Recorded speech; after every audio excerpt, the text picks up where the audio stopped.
নিজের দিকে তাকিয়ে একবার বুক চিরে একটা দীর্ঘশ্বাস ফেলে দেখুন তো, যাদের হাসি মুখ দেখার জন্য আপনি নিজের শখগুলো বিসর্জন দিলেন, যাদের বিপদে আপনি ঢাল হয়ে দাঁড়িয়েছিলেন, আজ আপনার প্রয়োজনে তাদের কাউকেও কি দেখা যাচ্ছে কি না আপনার পাশে? আপনি হয়তোবা ভেবেছিলেন আপনি তাদের জন্য অপরিহার্য, কিন্তু নিষ্ঠুর সত্য হলো, স্বার্থ ফুরিয়ে গেলে এই দুনিয়ায় মানুষ রক্তের সম্পর্ককেও চিনতে ভুল করে।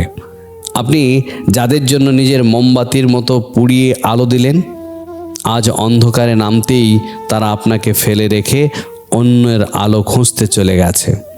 যদি আপনার সাথেও এমনটা হয়ে থাকে তবে আজই থামুন, কারণ আপনি ভুল মানুষের কাছে সঠিক প্রতিদান আশা করছেন। মানুষ বড় অদ্ভুত প্রাণী। সে কারো করা 99টা উপকার এক নিমিষে ভুলে যায় যদি আপনি একটা উপকার করতে অপারগ হন। আপনি দিনরাত এক করে যাদের জীবন সাজিয়ে দিলেন, সময় এলে তারাই আপনাকে বলবে, তুমি আমার জন্য এমন কি করেছ? এই বাক্যটা তীরের মতো বুকে বিঁধলেও একটাই আপনার জন্য জীবনের সবচেয়ে বড় শিক্ষা।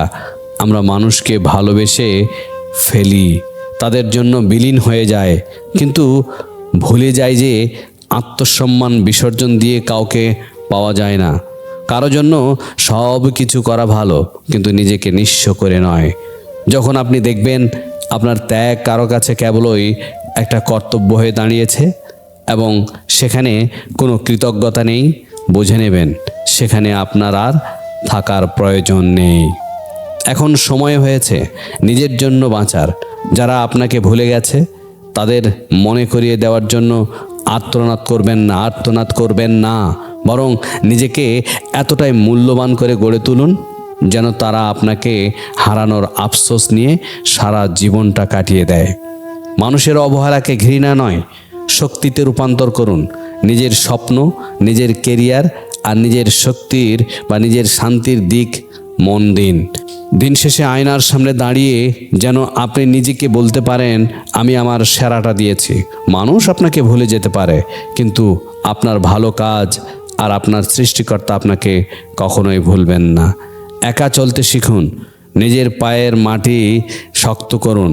মনে রাখবেন, বটগাছ এমন এক দাঁড়িয়ে থাকে এমনভাবে, তখন সবাই তার ছায়া নিতে আসে, কিন্তু সেই বটগাছ যদি নুয়ে পড়ে তবে লতাগুলোও তাকে চেপে ধরে। তাই মাথা উঁচু করে বাঁচুন, নিজের জগৎ নিজেই তৈরি করুন।